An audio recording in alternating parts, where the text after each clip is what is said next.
অন্নপূর্ণা ভান্ডারের দু রকম ফর্ম বেরিয়েছে, একটা হচ্ছে বাংলায় এবং একটা হচ্ছে ইংরেজিতে, এবং আপনাদের চিন্তার কোনো বিষয় নেই, দুটোতেই একই রকম জিনিসই রয়েছে। আপনাদের যেটাই সুবিধা, বাংলায় করতে চাইলে বাংলায় করতে পারেন বা ইংলিশে ফর্ম ফিল আপ করতে চাইলে ইংলিশে করতে পারেন। তো আমি সবার সুবিধার্থে এখানে বাংলা ফর্মটা নিয়ে নিয়েছি।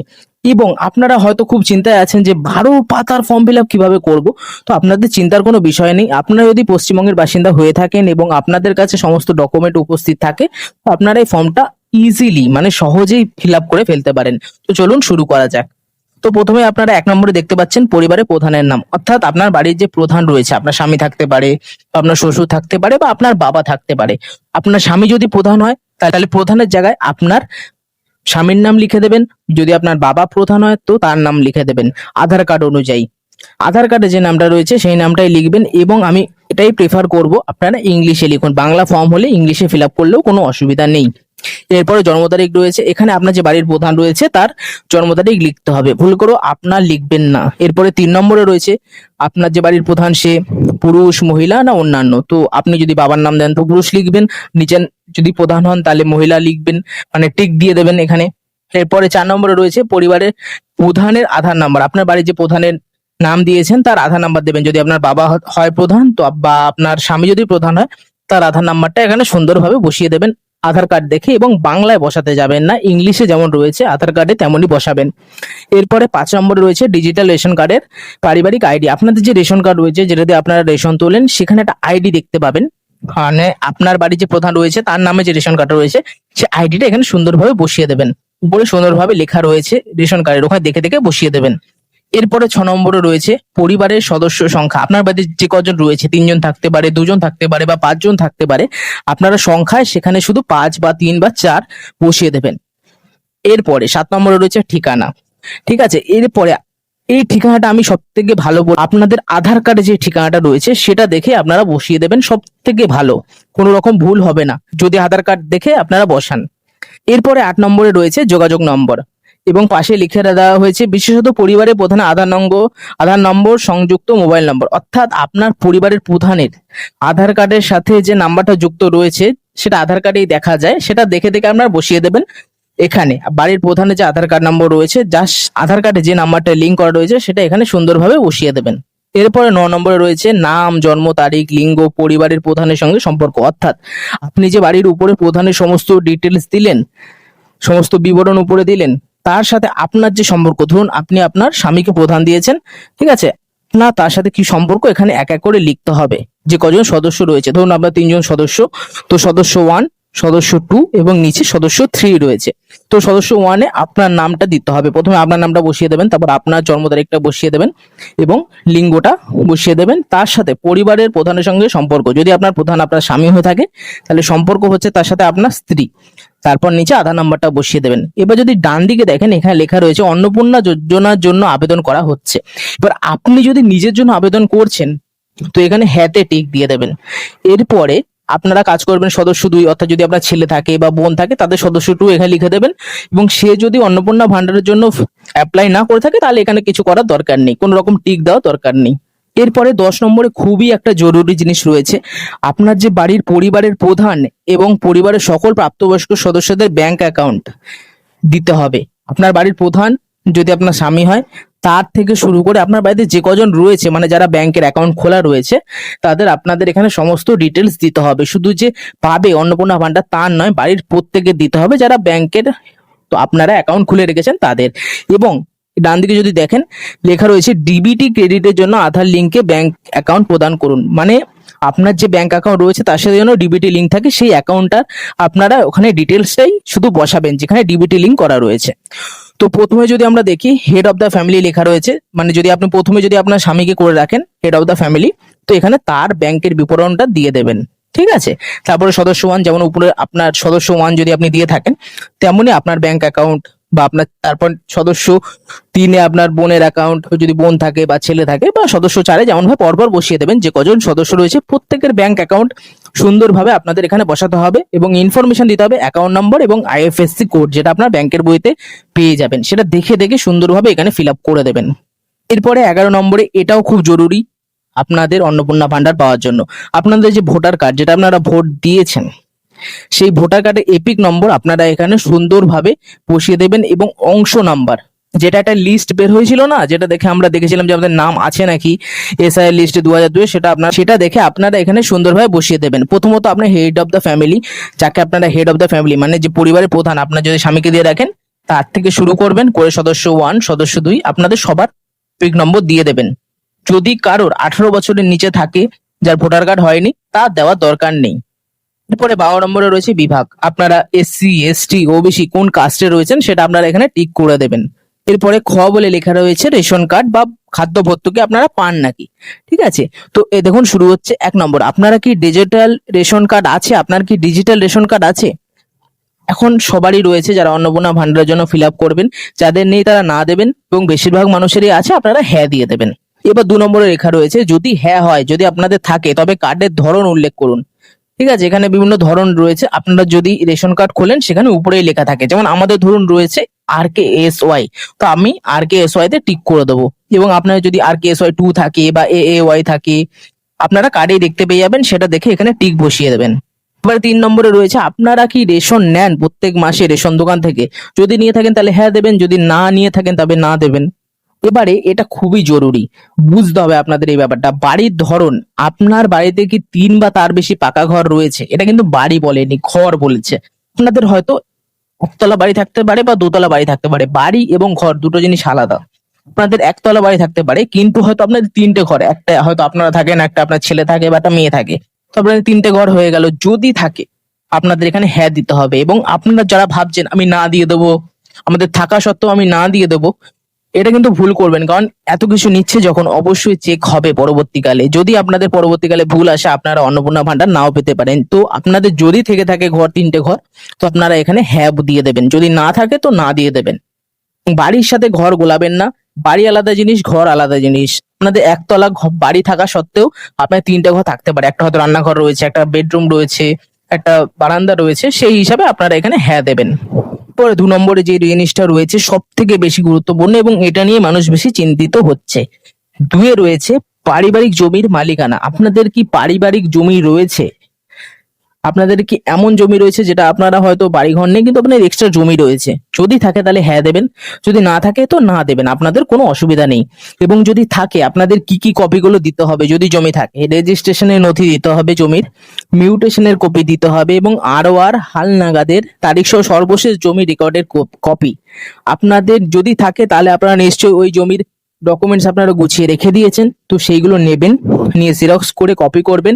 এবং সেটা যখন আপনারা অনলাইনে যদি ফর্ম ফিল আপ করেন, সেটা জেরক্স করবেন, জেরক্স করে তার মধ্যে নিজে সইটা করে দেবেন, করে অনলাইনে জমা দেবেন। যদি অফলাইনে করেন তাহলেও একই প্রসেস রয়েছে।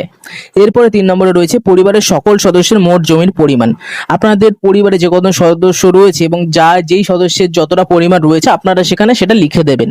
ঠিক আছে, মানে টোটাল আপনাদের যদি 4জন সদস্য থাকে, 4জন সদস্য মিলে আপনাদের পরিবারের জমির যেটুকু পরিমাণ, সেটা আপনারা এখানে স্পষ্টভাবে দেবেন। পরে 4 নম্বরে রয়েছে যানবাহন। আপনি বা আপনার পরিবারের কোনো সদস্য কি অবাণিজ্যিক মোটর চালিত 4 চাকা গাড়ি আছে? আজা ভাষা এখানে যদি বলা হয়, জিজ্ঞেস করেছে আপনাদের বাড়ির কারোর, মানে সদস্য সংখ্যা যারা, মানে সদস্য যাদের আপনারা উপরে ডিটেলস দিয়েছেন, তাদের কি কারো 4 চাকা রয়েছে? যদি থাকে তাহলে হ্যাঁ দেবেন, যদি না থাকে তাহলে না দেবেন। যদি হ্যাঁ থাকে অবশ্যই হ্যাঁ দেবেন, না দেবেন না। আমি আবারও বলছি, এগুলো চেক হবে। এবং এখানে দিয়েছে যদি হ্যাঁ হয় তবে গাড়ির সংখ্যা উল্লেখ করুন। গাড়ির আপনার নাম্বারটা দিয়ে দেবেন, গাড়ির রেজিস্ট্রেশন নাম্বারটা দিয়ে দেবেন। যাদের রয়েছে তাদের কাছে রেজিস্ট্রেশন নাম্বার উপস্থিত থাকে, আপনারা জানেন, সেটা এখানে সরাসরি বসিয়ে দেবেন। এই ডান দিকে মডেল নাম্বারও দিতে বলেছে, আপনারা মডেলটাও দিয়ে দেবেন। এরপরে 5 নম্বরে রয়েছে আপনাদের কি কোনো হেলথ ইন্স্যুরেন্স রয়েছে বা স্বাস্থ্য বীমা, অর্থাৎ যেটা বাংলায় বলে স্বাস্থ্য বীমা। তো যদি থাকে আপনার তাহলে হ্যাঁ দেবেন, যদি না থাকে না দেবেন। যদি হ্যাঁ হয়, আপনারা কত প্রিমিয়াম দেন সেটাও দিতে হবে। যেমন এখানে দেখুন, আপনাদের বাড়ির অনেকজনের হেলথ ইন্স্যুরেন্স করা থাকতে পারে, ধরুন আপনার বাড়ির প্রধানের, তা এখানে বাড়ির প্রধানের ইনফরমেশনটা দেবেন, তিনি কত প্রিমিয়াম দেন বা কত টাকার হেলথ ইন্স্যুরেন্স নিয়েছেন, এইগুলো আপনারা দেবেন। এবং সরকারি না বেসরকারি সেটাও আপনারা এখানে টিক করে দেবেন। যদি ধরুন আপনার স্বামীর হেলথ ইন্স্যুরেন্স করা রয়েছে নিজের নামে, তো আপনার বাড়ি এবং আপনার স্বামী প্রধান নাম দিয়েছেন, তো হেড অফ দ্য ফ্যামিলির এখানে দিয়ে দেবেন। এবং যদি সদস্য 1, অর্থাৎ যদি আপনার স্ত্রীর নামে, অর্থাৎ আপনার নামে যদি করা থাকে, তাহলে আপনারটাও এখানে দিয়ে দেবেন। এবং বাকি যদি কারোর করা না থাকে বা আপনারও যদি করা না থাকে, শুধু যদি বাড়ির প্রধান অর্থাৎ স্বামী যদি করা থাকে, তাহলে শুধু বাড়ির প্রধানেরটা দেবেন। এবং বাকি প্রধান ছাড়া যদি বাকি অন্যদের করা থাকে তাহলে এখানে ফিল আপ করবেন সদস্য 1, সদস্য 2 এবং সদস্য 3 তে, নয়তো এগুলো করার দরকার নেই। পরে এখানে 1 নম্বরে দিয়েছে ঘয়ের, আপনারা কি কোনো রকম ট্যাক্স পে করেন?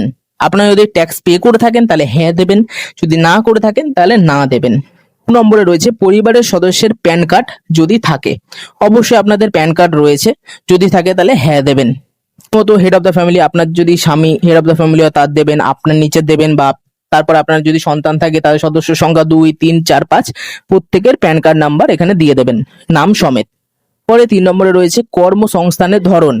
প্রথমত এখানে চেয়েছে পরিবারের প্রধান, অর্থাৎ যদি আপনার স্বামীকে আপনি প্রধান করে থাকেন, তিনি কোথায় কাজ করে, সরকারি চাকরি করে, বেসরকারি করে, কোথাকার মালিক আপনার স্বামী, বা পার্ট টাইমে কাজ করে আপনার স্বামী, বা আপনার স্বামী কি কোনো রকম কৃষক বা পরিযায়ী শ্রমিক বা বেকার বা অন্যান্য, যদি বেকার হয় বেকার দেবেন, যদি সরকারি চাকরি করে সরকারি দেবেন, বেসরকারি হলেও আপনাদের এখানে ঠিকটা দিতে হবে। এবং যদি অন্যান্য হয়, আপনাদের যদি এখানে অপশানে কোনো রকমই যদি অপশন না থাকে তো আপনি এখানে অন্যান্য দিয়ে দেবেন। প্রথমত হচ্ছে এটা হেড অফ দ্য ফ্যামিলি, তারপর সদস্য 1, ধরুন আপনার দিচ্ছেন, আপনি হাউস ওয়াইফ মানে ঘরে কাজ করেন, তো এখানে কোনো অপশন নেই, তো আপনি অন্যান্য দিয়ে দেবেন, ঠিক আছে। আর যদি এখানে সরকারি চাকরি বেসরকারি চাকরি করেন তো সেখানে টিক দেবেন। এভাবে সদস্য 2, 3 দিয়ে দেবেন। যদি আপনাদের সন্তান হয়তো স্কুলে পড়ছে তো এখানে বেকার দিয়ে দেবেন আপনি, ঠিক আছে। এখানে 4 নম্বরে দিয়েছে পরিবারের যে কজন আপনার শিক্ষিত সদস্য রয়েছে, মানে ধরুন আপনি শিক্ষিত, আপনার স্বামী শিক্ষিত, আপনার সন্তান শিক্ষিত, তো আপনি এখানে শিক্ষিত প্রাপ্তবয়স্ক সদস্য সংখ্যা, ঠিক আছে, তো আপনি এখানে বসিয়ে দেবেন 3।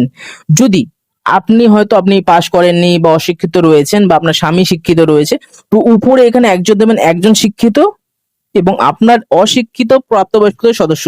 ধরুন আপনি পড়াশোনা করেননি বা কোনো সমস্যার জন্য করতে পারেননি, তো এখানে 1 দিয়ে দেবেন, তাহলে আপনি পড়াশোনা করেননি, তো সেই এরকম ভাবে এখানে ফিল আপটা করবেন। পারে যদি কেউ শিক্ষিত হয়ে থাকে, বাড়ির পরিবারের প্রধান অর্থাৎ আপনার স্বামী যদি শিক্ষিত হয়ে থাকে তাহলে এখানে সোজাসুজি টিক দিয়ে দেবেন, হেড অফ দ্য ফ্যামিলি, আপনার স্বামীকে যেহেতু করেছেন। তারপর সদস্য 1, যেহেতু সদস্য 1 আপনি আপনার নামে বসাবেন, যদি আপনি শিক্ষিত হয়ে থাকেন শিক্ষিততে টিক দেবেন, নয়তো অশিক্ষিততে দেবেন। যদি আপনি হয়তো ধরুন মাধ্যমিকই পাশ করেননি, হয়তো 8 অব্দি 7 অব্দি পড়েছেন বা 5 অব্দি পড়েছেন, সর্বোচ্চ শিক্ষাগত যোগ্যতাটা আপনারা এখানে বসিয়ে দেবেন, ক্লাস 5 এরকম লিখে দেবেন, অসুবিধা নেই। এভাবে ধীরে ধীরে সদস্য 2, সদস্য 3 আপনাদের বাড়ির যে কজন সদস্য আছে তাদের ডিটেলস গুলো এখানে ফিল আপ করে দেবেন। 5 নম্বরে যেটা রয়েছে, আপনার বাড়ির কোনো সদস্য কি বিধায়ক, মন্ত্রী, পঞ্চায়েত সংস্থার বর্তমান ধারক, মানে তার সাথে যুক্ত ছিল, পঞ্চায়েতের আপনার প্রধান বা বর্তমান এমএলএ বা বিধায়কের সাথে কোনো সম্পর্কিত মানুষ রয়েছে আপনার পরিবারে কেউ, যদি থাকে তাহলে হ্যাঁ দেবেন, যদি না থাকে না দেবেন। বেশিরভাগ মানুষেরই সম্পর্কিত না থাকারই কথা, তো আপনারা না দিয়ে দেবেন। এবং যদি থাকে আপনার বাড়ির কোনো সদস্য, সেই হিসাবে যদি থাকে তো এখানে সদস্য নাম্বারটা এখানে বসিয়ে দেবেন। যেই সদস্য আপনারা উপরে বসিয়েছেন, সদস্য 1, 2, যে নম্বরে সদস্যটা বসিয়েছেন সেই সদস্য নাম্বারটা এখানে বসিয়ে দেবেন। ধরুন সদস্য 1 যুক্ত ওই সাথে, এই বিধায়ক বা পঞ্চায়েতের লোকের সাথে যুক্ত, তো আপনি এখানে বসিয়ে দেবেন সদস্য নাম্বার 2। এরপরে 6 নম্বরে দিয়েছে আপনি যে কজন সদস্যের নাম দিয়েছেন তার মধ্যে কেউ কি পেনশন পায়, যদি পায় তাহলে হ্যাঁ দেবেন, যদি না পায় তাহলে না দেবেন। এবং নিচে দিয়েছে যিনি সরকারি পেনশনভোগী তার সদস্য নাম্বার, অর্থাৎ যেটা আগেই বললাম, সদস্য 2 রয়েছে, 3 রয়েছে, 4 রয়েছে, ধরুন সদস্য 4টা পেনশন পায়, তো এখানে লিখে দেবেন সদস্য 4। পরে 7 নম্বরে রয়েছে কোন সদস্য কি জিএসটির অধীনে নিবন্ধিত আছেন, এটা আপনারা না দেবেন। আর যদি হ্যাঁ হয়, আপনাদের একটা জিএসটিআইএন এর নাম্বার রয়েছে, এটা যারা মূলত ব্যবসা করেন তাদের এই নাম্বারটা থাকে, জিএসটিন, যদি থাকে তাহলে হ্যাঁ দেবেন, দিয়ে এই ডান দিকে নাম্বারটা বসিয়ে দেবেন। এরপর 8 নম্বরে রয়েছে পরিবারের মোট বার্ষিক আয় টাকায়, অর্থাৎ আপনার ফ্যামিলি পুরো বছরের যেই টাকাটা কামায় সেই সংখ্যাটা এখানে বসিয়ে দেবেন। পরে উমতে দিয়েছে সিএএ আবেদনের বর্তমান অবস্থা যদি থাকে, এখানে আপনারা দিয়ে দেবেন প্রযোজ্য নয়। কোনো ঘাবড়ানোর দরকার নেই, এখানে এখনো পর্যন্ত প্রযোজ্য নয় সবার জন্যই, তো আপনারা এখানে প্রযোজ্য নয় দিয়ে দেবেন, কোনো ঘাবড়ানোর ব্যাপার নেই। 2 নম্বরে রয়েছে আপনাদের যদি কিষাণ ক্রেডিট কার্ড থাকে বা স্টুডেন্ট ক্রেডিট কার্ড থাকে বা আপনাদের শিল্পী ক্রেডিট কার্ড থাকে বা মৎস্যজীবী ক্রেডিট কার্ড থাকে, যদি থেকে থাকে তাহলে পরিবারের প্রধানে যদি ধরুন আপনার রয়েছে তার নাম্বারটা লিখে দেবেন, তার আইডি সংখ্যা লিখে দেবেন, যে তারিখে ইস্যু হয়েছে সেই ক্রেডিট কার্ডটা সেটা আপনার এখানে লিখে দেবেন। আর যদি না থাকে তাহলে কিছুই লেখার দরকার নেই, এই জায়গাটা পুরো ফাঁকা থাকবে। তো এবং যদি বাকি পরিবারের অন্য সদস্য থাকে, হেড অফ দ্য ফ্যামিলি ছাড়া অন্য সদস্য রয়েছে, তো সদস্য 1 ফিল আপ করে দেবেন, হয়তো সদস্য 2 ফিল আপ করে দেবেন। এবং যদি না থাকে কোনো কিছু করার দরকার নেই, পরে 3 নম্বরে রয়েছে এই যে আমাদের এসআইআর হলো, যদি আপনাদের সেখানে নাম বাদ পড়ে থাকে তবে যখন মামলাটি ট্রাইব্যুনালে বিচারাধীন কিনা, অর্থাৎ আপনাদের সেটা আবার যেটা হিয়ারিং হয়েছিল সেটা আপনাদের হয়েছে কিনা সেটা আপনারা দেবেন হ্যাঁ, যদি হয় তবে মামলার বিবরণ দিয়ে দেবেন, আর যদি প্রযোজ্য না হয় তা না দেবেন।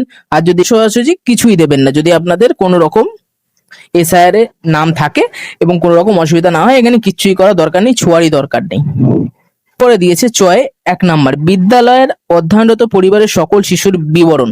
ধরুন আপনার বাড়িতে আপনার ছেলে মেয়ে রয়েছে যারা স্কুলে পড়ে, ঠিক আছে, তো তার এখানে সদস্য নম্বর দেবেন। উপরে যে সদস্য 1 2 করে দিয়েছেন, উপরে নিশ্চয়ই আপনার ছেলের নাম দিয়েছেন বা মেয়ের নাম দিয়েছেন যারা স্কুলে পড়ে, তো এখানে সদস্য সংখ্যাটা লিখে দেবেন। ধরুন সদস্য 4, আপনার ছেলের নাম দিয়েছেন, তো এখানে সদস্য নঙে 4 বসিয়ে দেবেন।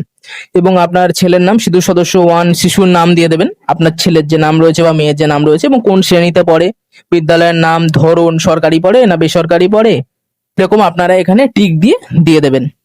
এরপর 2 নম্বরে দিয়েছে শিশুদের টিকাকরণের বর্তমান অবস্থা। যদি আপনাদের শিশু টিকাকরণ হয়ে গেছে বা করা হয়নি বা শুরু হয়েছে বা সম্পূর্ণ হয়ে গেছে, তো আপনারা এখানে টিক দিয়ে দেবেন। যদি আপনাদের শুরু হয়েছে বা সম্পূর্ণ হয়েছে তাহলে টিক দিয়ে দেবেন, এবং যদি করা হয়নি আপনার শিশুর টিকা তাহলে এখানে হয়নিতে টিক করে দেবেন।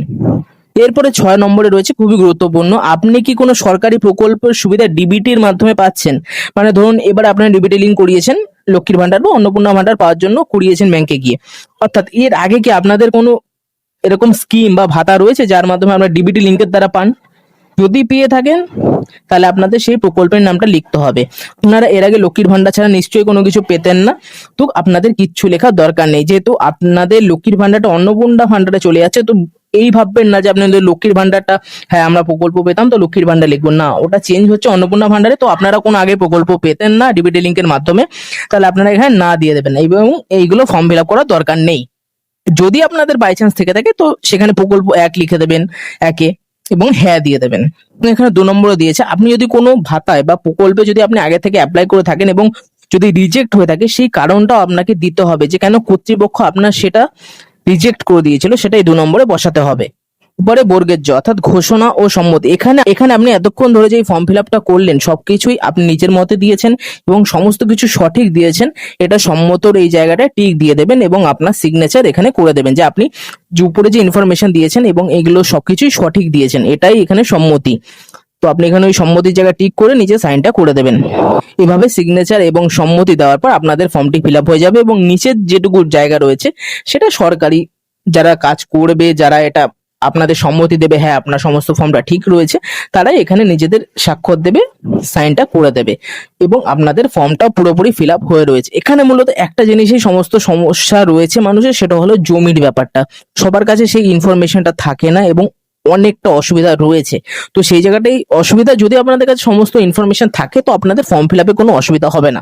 আশা করছি এই ভিডিওটা আপনাদের ভালো লেগেছে, অনেকক্ষণ ধরে বকলাম, আশা করি আপনারা বুঝতে পেরেছেন। যদি না বুঝতে পারেন কমেন্টে অবশ্যই জানাবেন। দেখা হচ্ছে পরবর্তী ভিডিওতে।